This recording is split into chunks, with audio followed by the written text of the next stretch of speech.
everyone. Welcome to Vegas Showbiz.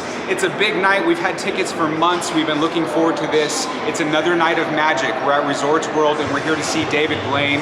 Not only are we seeing the show, but it's opening night for David Blaine, so we're super excited. We've never seen him before, but we've been to several Vegas magic shows this year, so we've got a lot to compare it to. Jessica and I are going to enjoy the show. We will see you afterwards and break it all down for you, so we'll see you then.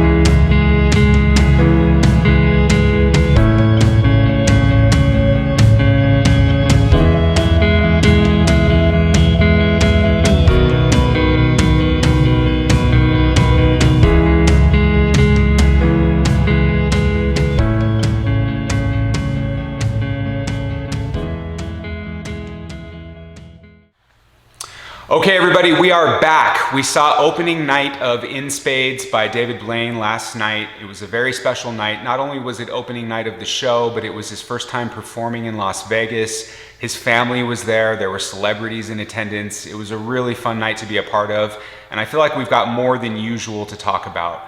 We're gonna break form a little bit compared to most of our normal magic show reviews because we normally try to keep it, you know, we don't want to tell too much about the show. We don't want to give that much away.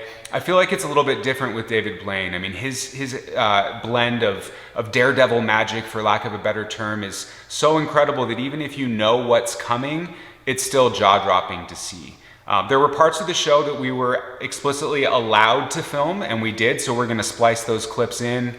There was another part of the show where they didn't say you could film, but like it was obvious the entire audience was filming, so we got some of that as well. So we'll mix those clips in. I think what we're gonna do today is we're just gonna try to go as chronologically as possible through the show. We'll talk about our impressions, and we'll see where that gets us. So we're gonna start off at the beginning. I'll give it to Jessica to kick off how the show began, and we'll just go from there. Okay, so we got there early like we usually do, and it was, you know, normal music playing. There's some set up people all around, but there's this giant balloon bouquet in the middle. Right, huge balloons. Giant. I don't know how many, maybe 20 balloons, but, you know, enormous, right in the middle of the first floor. Yes. Obviously, we knew they were for the show, but we had no idea what to expect. Well, before everybody was even seated, David came out a couple of times and made a few appearances, and then next thing we know, he's floating in the air. Yeah, he's literally floating around the theater, saying hi to people, waving, going up and down. And he's like a Macy's Day Parade float, because he's floating in the air and he's got 4 ropes with men at the bottom pulling him around. He's like, okay, I want to go over there. Yeah. It was awesome. It was hilarious, and it was a cool way to start it off. He was definitely encouraging people to video. He was taking phones and selfies. Yes. Lots of people were kind of following him around as people are coming in. So it was like an intro. Such an interesting beginning of the show. Yes, which ended up being an enormous buildup to his first trick. It's not even a trick. I mean, I don't even know what to call it. Stunt. Daredevil act. Yes. So as he's doing this, all these boxes are being built. Cardboard boxes. Regular. They seem to be just moving smallish. boxes. 24-inch by 24-inch square boxes. Being assembled in a cube. Like a platform. At the front of the stage or the bottom of the stage. Off to the side, yeah. And so he's kind of making his way over there. And what ends up happening after, 15 minutes build up, is David climbs up 8 stories. On a scaffolding next to the stage. Which was... He's 80 feet up, 78 to be exact. exact. And he's up there talking for like 5 minutes, and everybody's heartbeat. And they're continuing to assemble the boxes down below him. And he's, you know, wasting time by, fix this and fix that, and put the mat here. And, I've never jumped from this high.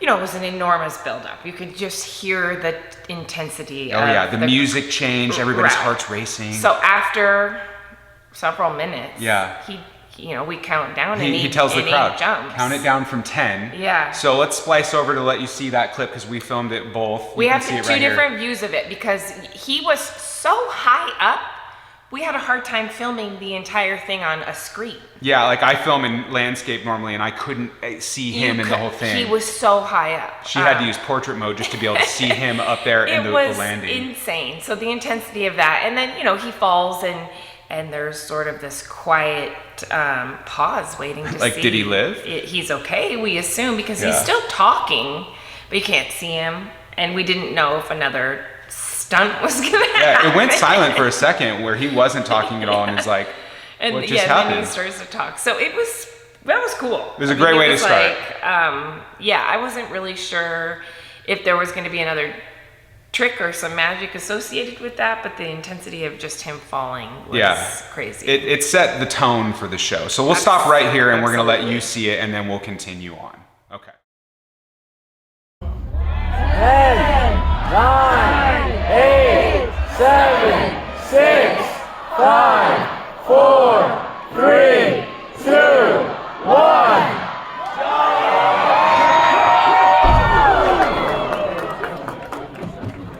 Where's he gonna end up? On stage or something? He's gonna like be.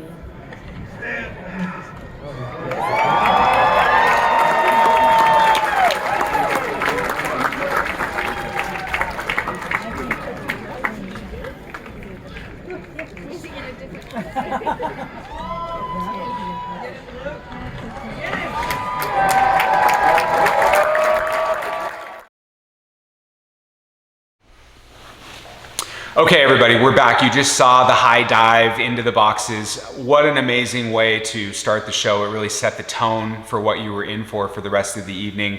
So now the real part of the magic show gets going.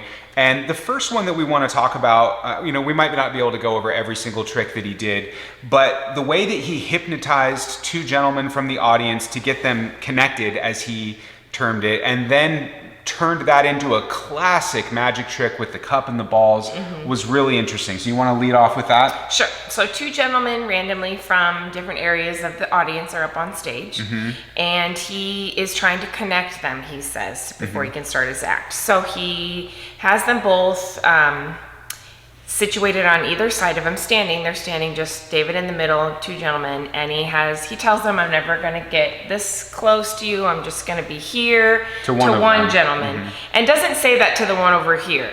And then he has them both close their eyes, and he makes sure that they can't see anything.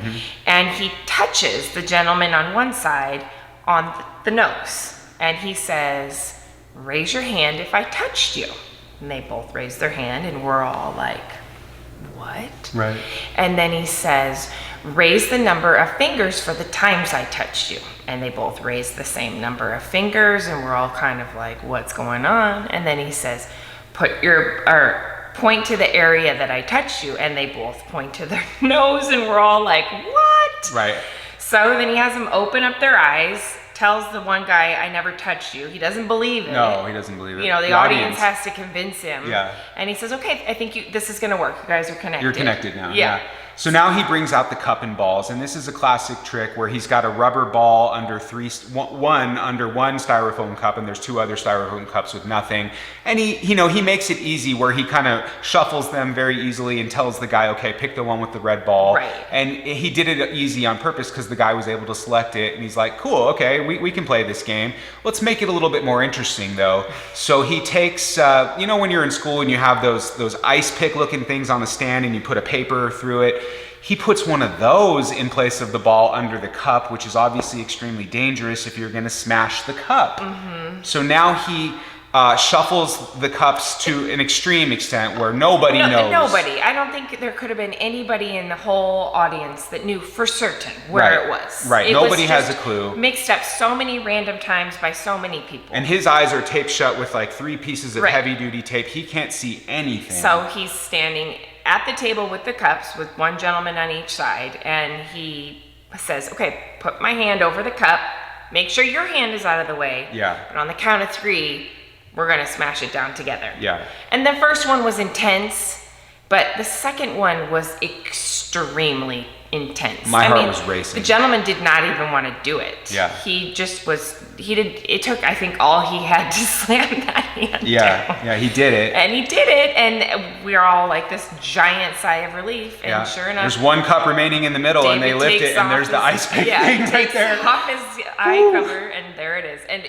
I still don't know how that could have happened. I've seen something similar to this at another magic show, but my heart was racing then, and it was racing now. It was so intense. Yeah. And the gentleman up on stage, I mean, you could tell just by the look on their face. Oh, yeah. That was for real. So let's continue with the heart racing magic that he performs. Yes. Another one is called the needle and thread trick, and this one I have never seen anything like this. I mean, I'll just jump right to it. He brings a couple up from the audience, and he proceeds to take this needle, which has thread attached to the bottom of it, and sews his mouth shut. And I mean, literally, the needle goes through a lip, through another lip, it was pulling the thread all the way crazy. through. Then he goes back down the other side, and he makes the woman help pull the needle through his face, And which they're- she you know, doesn't they're want to do. zoomed up on the camera, showing this on the big screen, and everybody in the audience is just making these. Oh, it's squirmish. Like we're all. And so he has the guy help as well, and so they tighten his mouth.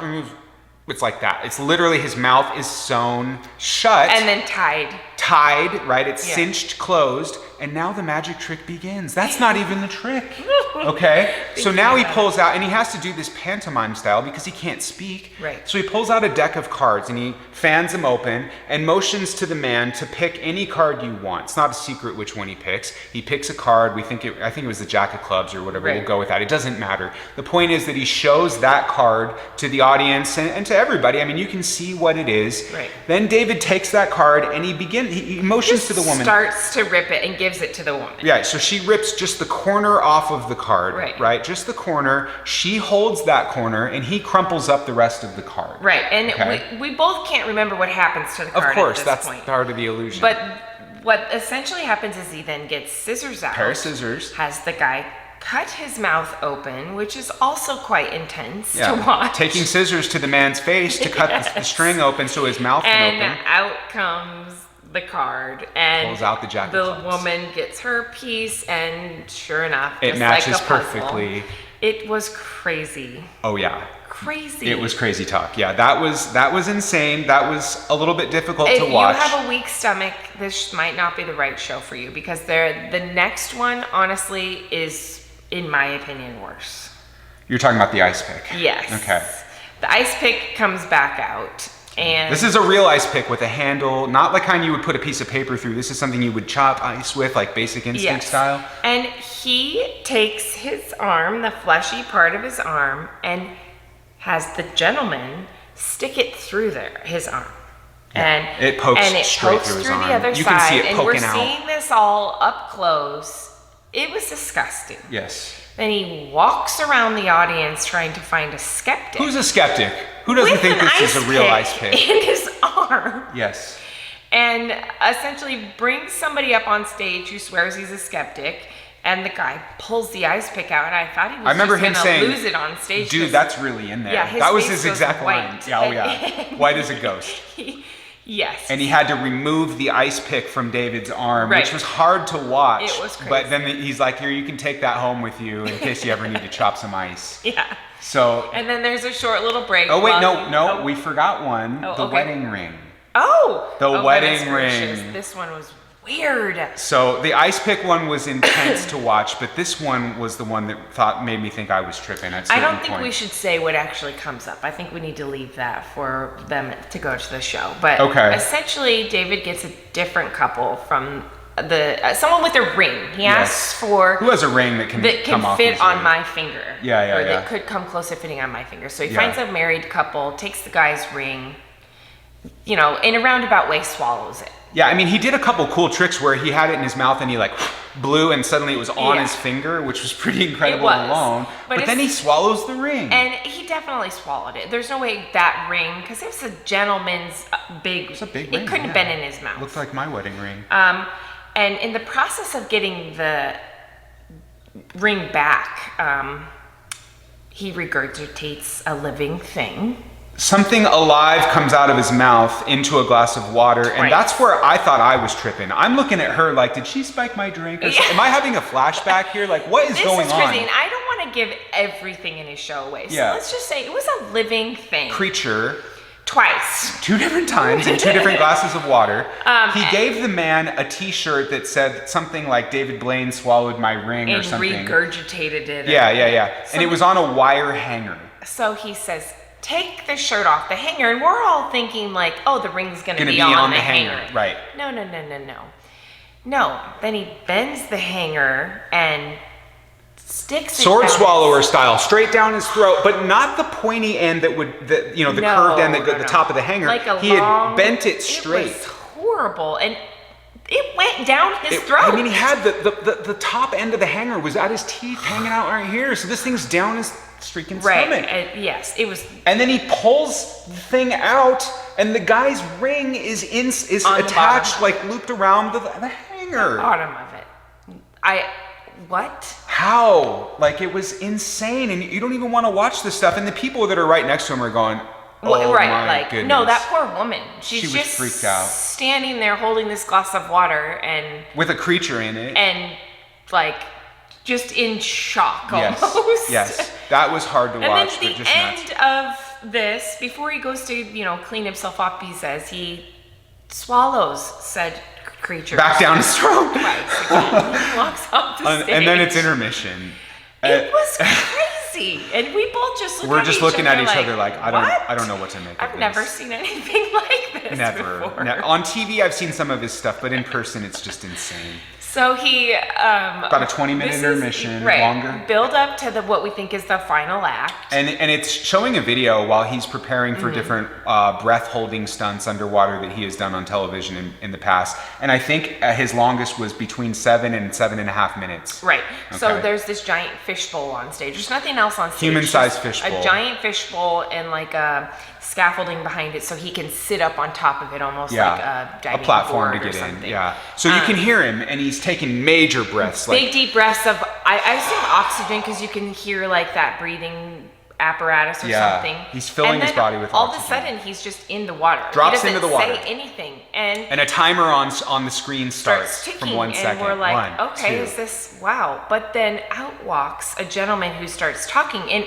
I didn't even register. I instantly, within 2 seconds, I'm like, that's Edward Norton! And we're both kind of freaking out. Yeah, the as actor, Edward Norton. Big fans of Edward Norton. Very recognizable voice. He's a big friend, a good friend of David Blaine, and he's Yeah. talking about all the stunts that David's done over the years and how he's never seen him attempt this one quite to this length and Right. what an amazing feat this is. And Edward's got an amazing voice, Yes. and we were a little starstruck, but then he's just up on stage talking like a monologue for Because what ends otherwise, up being, I don't want to again get, are we going to show video of this? we have video of this, that this is the part where you weren't technically supposed to be filming, but it was obvious that everybody started filming. Right. So we were like, we gotta get this. Right. And we're gonna share this with you. So we'll just, before we share the clip, we'll just say, David was underwater the entire time, but children from the audience were being led up one by one to come up to the fishbowl that he was in, and they would like put their hand on the glass, and he would put his hand to match it and was make eye really contact with sweet. them. It was Yeah, super it sweet. was really sweet because it was,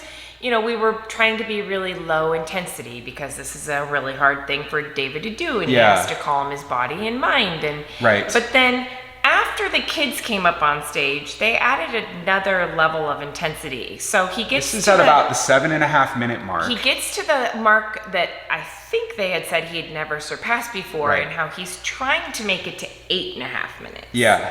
And how, at 8. Around this point, Edward Norton says he's really got to keep control of his His calmness. heart, His right. heart rate needs to slow down. And at this point, they start bringing out a freaking alligator. And he's like, it's probably going to be hard for him to stay calm with an alligator in the tank with him, though. It's not even a tank, it's a fishbowl. It's not that big. Right, yeah. right. And so they lower this, I don't know, it's probably this big of an alligator. It's pretty big. It's big. And they lower it in the water, and the guy's been under for 7.5 minutes, nearly 8 minutes at this point, and he's like hugging the alligator and holding And now they're it. just like this close to each other in a fish tank. Yes. Or a bowl.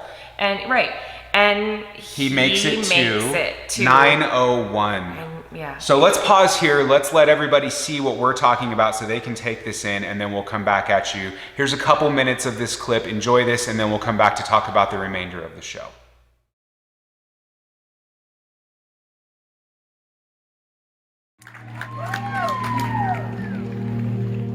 David wanted to break the world record, and he vowed on this tour he was never going to go under 7:30. So at this moment, approaching 6 minutes, I think it gets really challenging. You can see it on his face. I think he needs to focus his mind. He needs to slow his heart rate and really, really calm his mind. This is the phase where he doesn't want anything to make his heart rate. They're putting a fucking alligator on?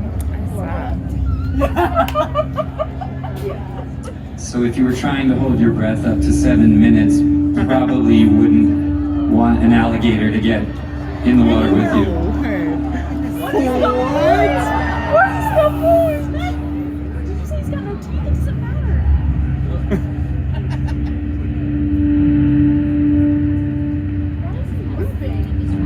They're friends.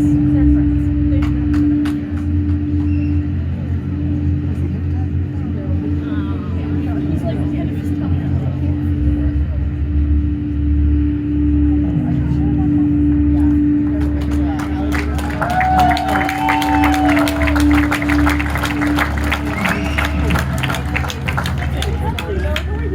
Let's go, David! That's 7:30. I think that's the longest I've seen in your life.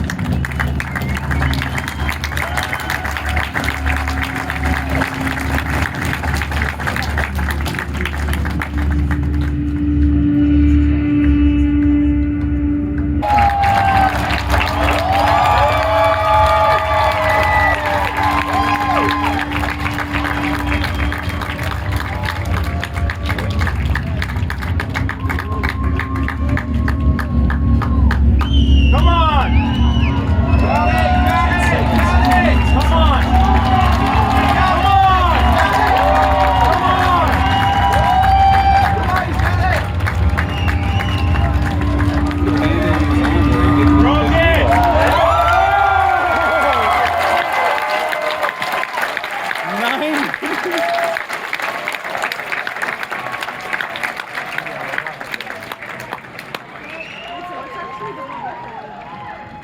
Holy shit!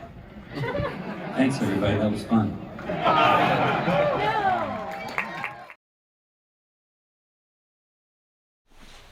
Okay, we're back. So you just saw the part with Edward Norton. You saw him underwater there. It was really incredible. Probably the most impressive thing I saw. I mean, during that, Edward Norton is like, let's see how long we can do. Oh yeah. So that at was like cool. the 4-minute mark, he's like, everybody, when it hits 4 minutes, let's all hold our breath. Let's put our arms Raise up. our hands. And when you're out of breath, lower your arm. And so you see the entire audience lifting their Right. arm up, and we held our breath. We both made it to the exact same second, which was 51 seconds. I'm not even proud to say. No, but Thought I could most hold my of breath. the audience had their hands down by 30 seconds. A lot of, yeah. And Right. what did the longest people in the audience make it nearly 2 minutes, maybe? No, I think it was at a minute and a half. He said all the audience's Okay, hands there were you down. go. So him making it 9:01 was unbelievable. Right. They pull him out of the tank, and he had to be attended to by a handful of people. It took several minutes before he was able to like face the audience again. You know, I mean, he could have brain damage with something Oh like yeah, that. goodness. And he's bundled up and almost looks kind of fragile. which Yeah, I'm he's sure covered in a was- blanket, Right. sitting near the edge, On of, the the edge of the stage, stage. and somebody hands him a microphone. He's like, "How you guys doing?"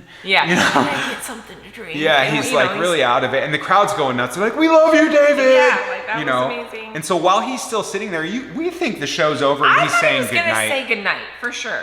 A helper from his staff walks out with a bowl, with a box of nails and a glass bowl, and he dumps all the nails into the bowl, You hear and he him starts. tink, tink, Oh yeah, tink, and he tink. starts handing them to people around him that are sitting there, and he's like, "These are real nails, aren't they?" Right. And they're all like, "Yeah, it's a real nail." Right. Right. And so he starts taking handfuls of nails and just throwing them at his face and swallowing them. Like they're going into his mouth, and he's It gives swallowing me chills nails. thinking It's about hard to watch. Like this goes against human instinct, you Right. know?